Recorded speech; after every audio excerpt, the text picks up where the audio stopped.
o Fabio. Ahora corre. Bueno, entonces creo que es cuestión de perspectiva. Instalarse, lo que se diría, en ese estado en el que verdaderamente uno entiende de que no hay separación, eh, que venga del tiempo ni del espacio, ni de nada que pueda hacernos, debía decir, entender de que realmente nuestros seres pueden hacer, pensar o decir algo que vaya en detrimento de esa unicidad fundamental que no es perceptible por los sentidos corporales y la mente limitada. Entonces, de esa perspectiva es lícito también decir que uno mismo decidió su nacimiento por usar esa palabra, ¿verdad? Pero al final de cuentas, vos podés ponerlo eso como algo metafísico. Pero la mente que comprende en realidad ya no hace divisiones entre lo físico y lo metafísico. Lo real es uno, se puede decir, es una realidad que aparte de la cual no existe nada. Es una sola realidad y en esa realidad estamos y eso es lo que confiere el bienestar. Como decís vos, que es al que todos apuntamos, ¿verdad? Ese bienestar es realmente el propósito también final. Por eso que no se puede excluir también el incursionar en lo que es llamado metafísica, ¿verdad? En un cierto sentido, porque al final de cuentas la luz que tiene que alumbrar tiene que dar la pauta del cómo eso en realidad hace que a cada individuo llegue ese bienestar. O sea, finalmente uno comprende que a uno le toca amar simplemente. Para mí la práctica del amor incondicional, la práctica del amor genuino, por usar la palabra, ¿verdad? De ese amor sin elección y sin predilección, omniabarcante, basta para que uno entienda que está instalado en esa realidad unívoca, se puede decir, irradiando de sí lo que recibe de bueno de la propia vida, del universo entero o de Dios que está más allá de estos conceptos. Es algo que no es susceptible de ser apresado, aprisionado en palabras. Más allá de las palabras, porque ni siquiera es un allá, porque ahí no entra a tallar ni el espacio, ni el tiempo, ¿verdad? Que son cuestiones del pensamiento, que es justamente lo que hace, digamos, existir esta realidad, que imagina desde esa aptitud mental esto que se le presenta perceptible. Pero uno experimenta también esa realidad donde el pensamiento está ausente, está tácito, diríamos, así como invisible, como dijiste, ¿verdad? Pero es el estado, los hindúes le llaman el samadhi, y ese estado uno lo equipara con el sueño sin sueños, donde uno sabe que en esa conciencia personal o impersonal o universal está palpitando esa realidad perceptible momentáneamente suspendida. De ahí que lo importante, lo prioritario es cuidar la mente para que uno se instale de una manera, te voy a decir, irreductible, se puede decir, en aquello que a todo alberga, que a todo abarca, que a nada excluye. El ser, como le llamaste vos, que se le puede agregar el adjetivo de ser absoluto. En realidad, en última instancia, en esencia, eso somos. Entonces ahí podemos decir, optar por decir, yo no elegí nacer, como un adolescente tardío a veces, ¿verdad? O puede decirse, bueno, si yo... La excusa adolescente. La excusa adolescente. Pero si yo me identifico con aquello, puedo al menos entender también que todo es decisión y elección de aquello desde el momento en que en realidad esa posibilidad de elegir y decidir está también en los seres humanos, cuando menos.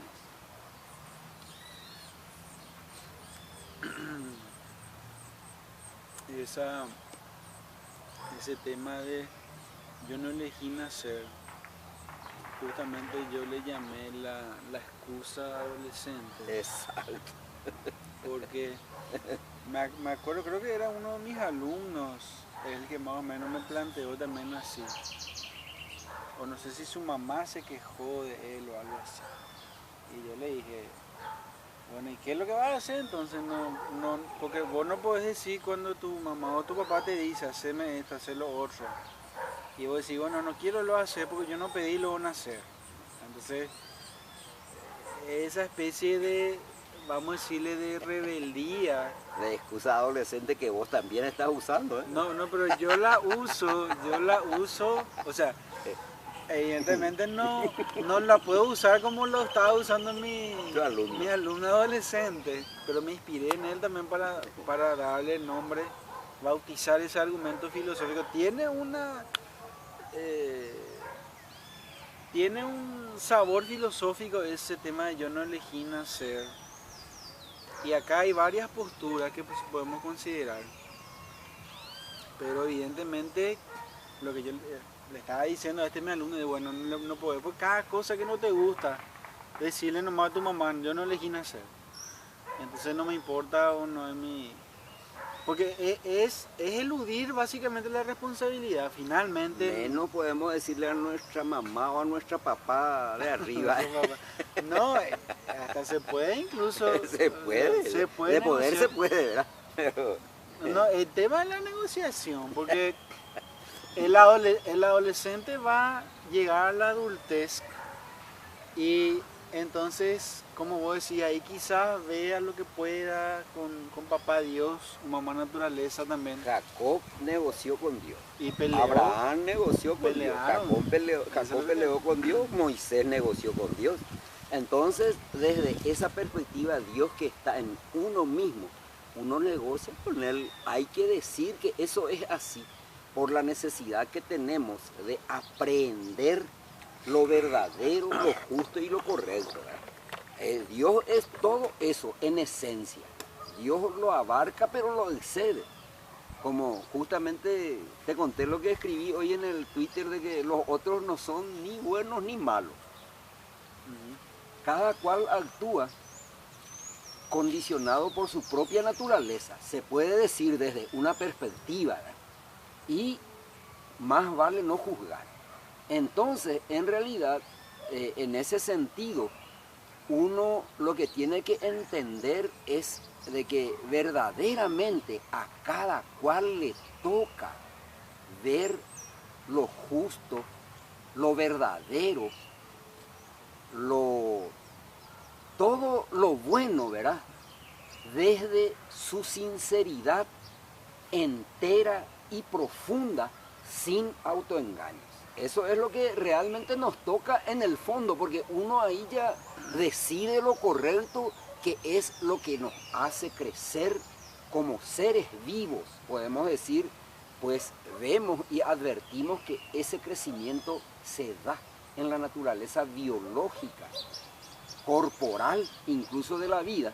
Y obviamente eso tiene que ver con lo espiritual también. Vamos creciendo, no somos seres ya acabados de una buena vez y por todas. Al final de cuentas, ese acabamiento podría implicar una extinción definitiva. Y bueno, por eso es lo que te digo que tiene, inevitablemente se entra en esa metafísica, porque si tomás la premisa de que somos seres en evolución,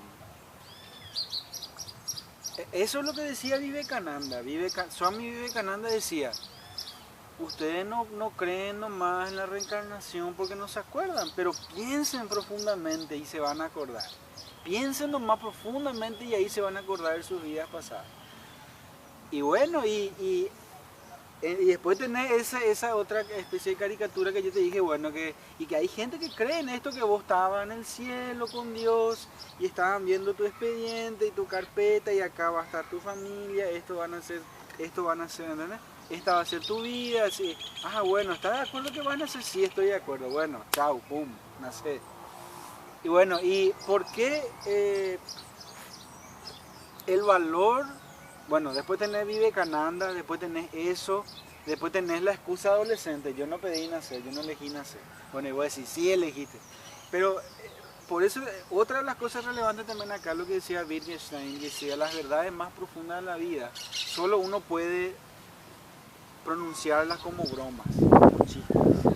Entonces, ahí hay un guiño metafísico en ese sentido, en el cual no puedes tomar tan en serio ni a Vivekananda, ni nací o no nací o lo que sea, ¿verdad? Pero sí el valor terapéutico o pragmático o útil de estas clases de enseñanza que a la gente... Por eso el Buda que estamos hablando hace un rato ahora. Bueno, el Buda vio la situación en la cual él y sus congéneres estaban y él, boom, dijo esto es lo necesario y vivió, y enseñó casi 50 años y después, bueno. Ahora,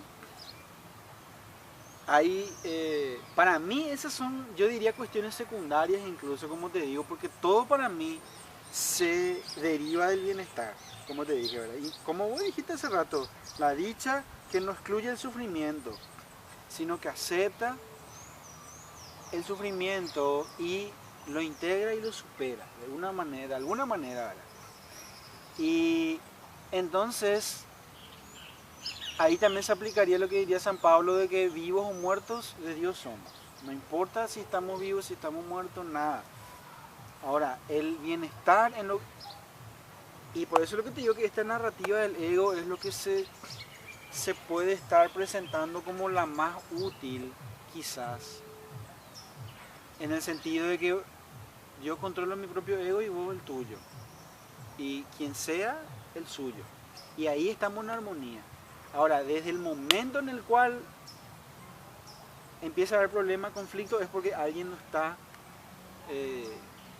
no está cumpliendo con su deber, o controlando su ego, o se está distraído, o está como cometió algún error o lo que sea. Y entonces, eso es lo que yo creo que puede correr como enseñanza en la cual uno puede aplicarla, vivirla y, como vos decís, seguir evolucionando con eso, ¿verdad? Para mí eso es lo fundamental y lo esencial. Y sea que vos le quieras llamar ser absoluto, Dios, lo que sea, Tao, eso ya no importa porque no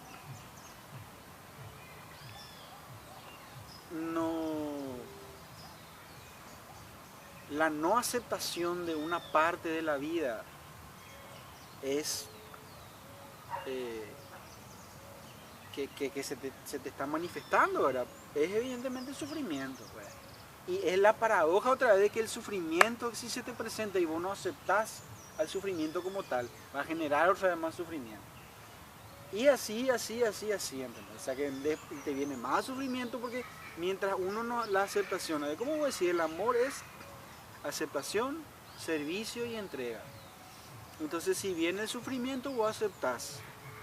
Bueno, aceptaste. Ahora el sufrimiento está haciendo un servicio, está cumpliendo un rol momentáneo en tus circunstancias. Bueno, dejarle que haga ese servicio. Y después entregas otra vez. Ya se va eso y ya está. Entonces, porque si nos vamos a lo fundamental, como te digo, plantear la cuestión espiritual es finalmente superar el sufrimiento, sea cual fuera el juego de lenguaje que uno quiera usar y aplicar, ¿verdad? Hablar de Dios, del Tao o de lo que sea, puede ser absoluto, de la no dualidad. Pero tiene también otro valor terapéutico, como te digo, que a veces agarramos un juego de lenguaje que nos gusta. Y esto es lo que hacen muchos los no dualistas occidentales, ¿verdad? Lo que vino muy fuerte acá. Es de que ellos agarran ese lenguaje de Shankara, ¿verdad? El lenguaje de Nagarjuna o el Zen o lo que sea. Y bueno, acá no hay ego, acá no hay nada, acá hay solo lo que está pasando, todas esas cosas. Entonces, es como diría Ramakrishna, es como el loro, ¿verdad? El loro, vos le podés enseñar a decir Dios, Dios, Dios, Jesús, María, Dios Santísimo, tal cosa. Entonces el loro te va a repetir las palabras. Pero ¿qué va a decir el loro si viene un gato y le ataca al loro ahí? No va a decir Dios, Dios, Dios, va a decir así nomás va a correr, ¿verdad? Entonces, es muy importante, como te digo, yo creo ver, por eso es lo que te digo, el bienestar es el sumum bonum, yo diría, es lo fundamental de lo cual se deriva todo, porque a mí, como te digo, no me interesa, o sea que está bien lo que dijo Vivekananda, ponerle, bueno, pues pensá y te vas a acordar de tu vida pasada, está ahí, pero no pensás nomás profundamente, no sé, supongo que se aplica mejor a los hindúes, o a los budistas, o a quien sea, ¿verdad? Lo mismo que el Buda dijo, bueno, sus 500 últimas vidas él fue un hombre malvado, entonces no hay manera de que vos le pueda cambiar ahora. No sé, por eso es lo que te digo, y la cosa que te quería decir es lo siguiente. La mente o la conciencia puede crear cualquier cosa que necesite, así como el sueño. En el sueño vos podés inventar, crear absolutamente cualquier cosa. Lo que necesites, lo que quieras experimentar, el infinito es límite, no hay limitación. Entonces yo parto, si voy a usar la metafísica, parto de eso, parto de la infinitud. Y es muy sencilla la manera, si es que quiere darle el nombre de Dios a esa infinitud o de la realidad. En realidad quizás la palabra realidad sea la más obvia y accesible, ¿verdad? Pero si vos decís, bueno, 2 o 3 preguntas. 1, ¿existe la realidad? Sí, se supone que van a contestar. Bueno, existe la realidad. ¿Esta realidad es finita o infinita? No sé, lo que sea. Bueno, ¿qué crees o qué imaginas? Finita y bueno. La gente que va con el tema de si es finita, entonces bueno, va a vivir su vida y está bien, ¿verdad? Pero la gente que se inclina hacia la infinitud, ahí entra Dios, ¿verdad? Y ahí entra también la total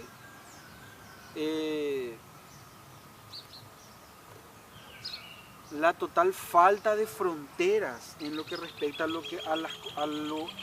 la experiencia que uno puede tener. Sí, yo, como dice, yo puedo, si me esfuerzo lo suficiente, puedo comprobar las palabras de Vivekananda. Dice, esta y esta es mi vida anterior, o como el Buda dijo él. O lo que sea, ¿verdad? O pensar como vos, bueno, sí, me imagino y digo, bueno, sí, yo había sido, yo elegí que quería nacer específicamente así, así. La mente va a crear nomás la experiencia que necesita para confirmar la realidad, su existencia, ¿verdad? Y entonces, como vos decís, ahí es donde entra el tema del ser absoluto, porque el ser necesita lo relativo para percibirse y para reconocerse y para experimentarse, ¿verdad? Volvemos al ser y al no ser, porque el no ser es que el no ser es no experiencia, no hay experiencia, es como la inconsciencia. No hay alguien que pueda decir,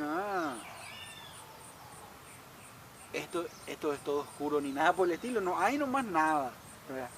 Pero vos decís, bueno, esa nada otra vez, ahí está Dios, puedo decir, claro que sí.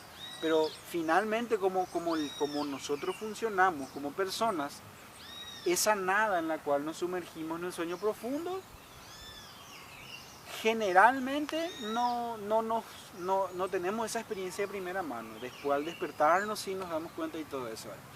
Y entonces por eso te digo que funciona en ese nivel así al menos.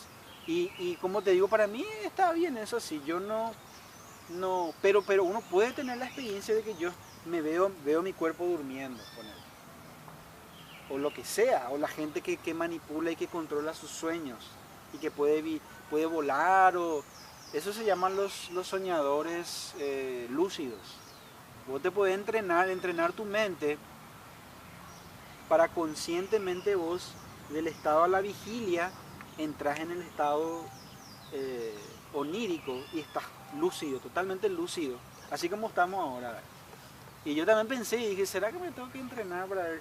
Pero después también he visto una persona que el tipo dice, nada de lo que mis personajes de mis sueños me dicen me llama demasiado la atención, porque estoy hablando conmigo mismo.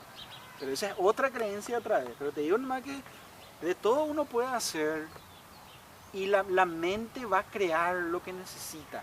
Es como el sueño. El sueño es una creación total, espontánea, automática, generalmente y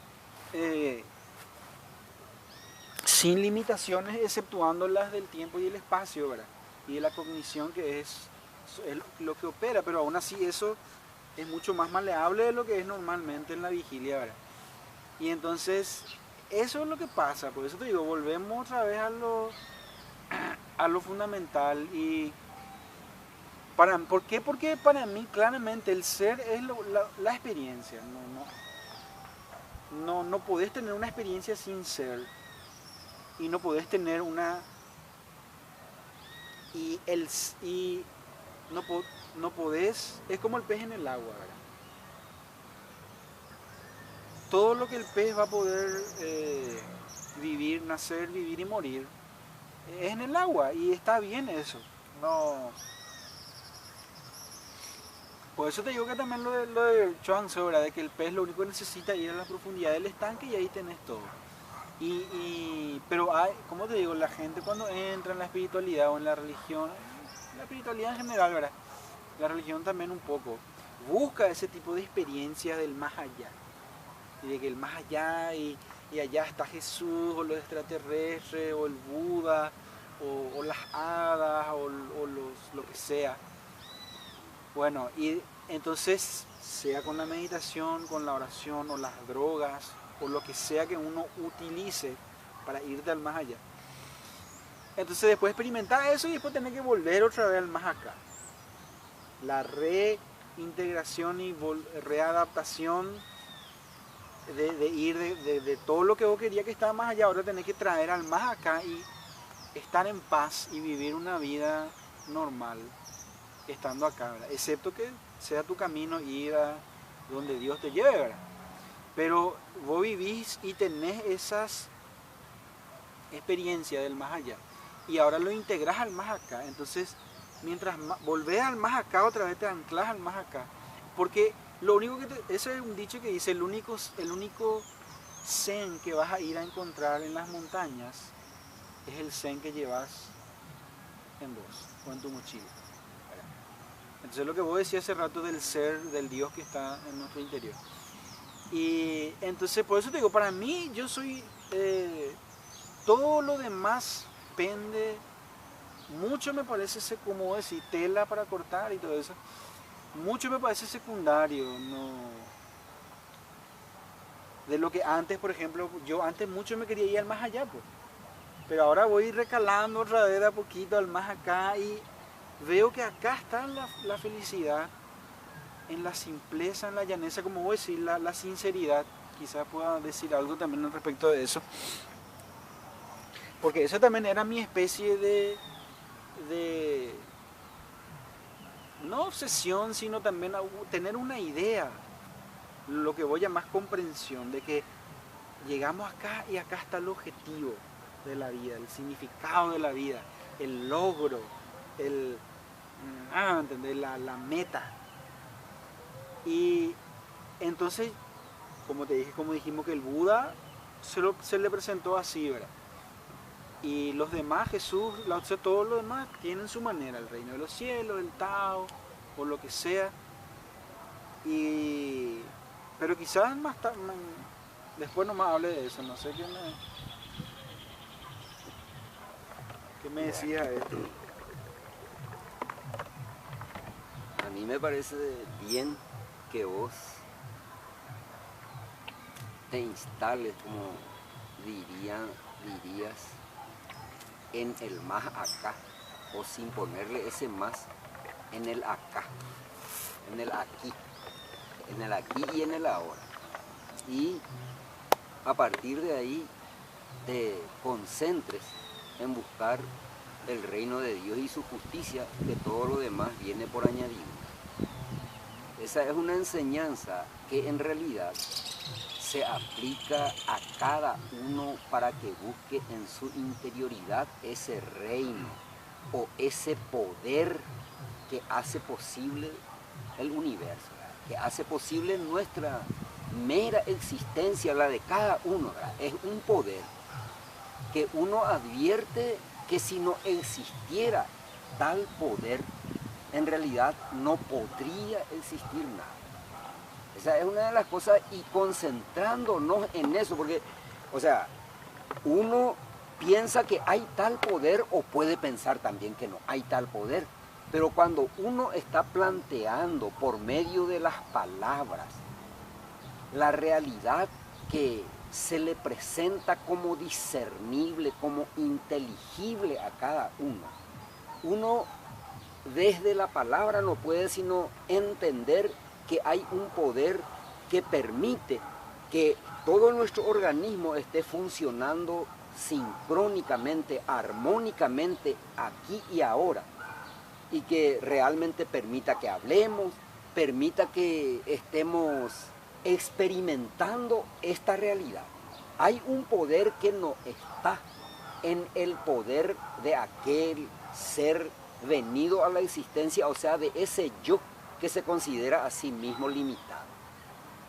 Entonces, desde esa perspectiva, en realidad, lo que cuenta, entendiendo lo que vos estás diciendo, de que realmente vos te concentrás en el ser aquí y ahora, y que lo demás, si bien también te sigue planteando dudas, se podría decir, ¿verdad? Y interrogantes, como diríamos, ¿verdad?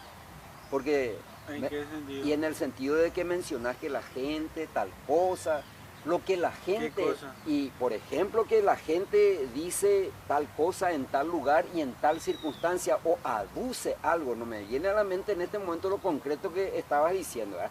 Pero lo que la gente plantee, No, eso no. es lo que evidentemente se puede entender que no es relevante para nuestra comprensión o nuestra instalación en aquello que en definitiva alberga a todos y de lo cual pende. Bueno, y ahí justamente me está dando pie a lo que iba a decir, que como sabes vos, yo hablo de la autenticidad. Entonces, lo que la gente, ¿verdad? Y nosotros somos muy gente, ¿verdad? Haga. Ellos siguen su autenticidad, como Sí. ellos la entienden. Claro. Nosotros la nuestra. Claro. Acá nomás empezamos, cuando nos sentamos acá dijimos, gente como vos y yo, a nosotros nos conviene, nos es más fácil y mejor carecerlo de deseo. Nos resulta cómodo También porque y conveniente. conveniente, porque estamos en el río de la existencia, todo fluyendo. Y hay algunos que nada con el río van más rápido quieren ir. Otros quieren nadar a contracorriente. Y allá ellos con los Y bueno, y nosotros estamos flotando con el río, flotando con el Tao. Pero Es flotando lo con más- el Tao, con el Tao, si es que verdaderamente eso es lo que experimentamos, entregándonos por entero No, al pero no poder hay del Tao. opción luego, pues. Hay opción, desde luego que hay Y por opción, eso de ahí te viene digo. el planteamiento del ego. El ego que se siente separado, cree que tiene opción y contradice eso. Pero sigue. ¿Cómo pico no va a haber opción? Bueno, ya sé. Pero a eso me refiero que nosotros. O sea que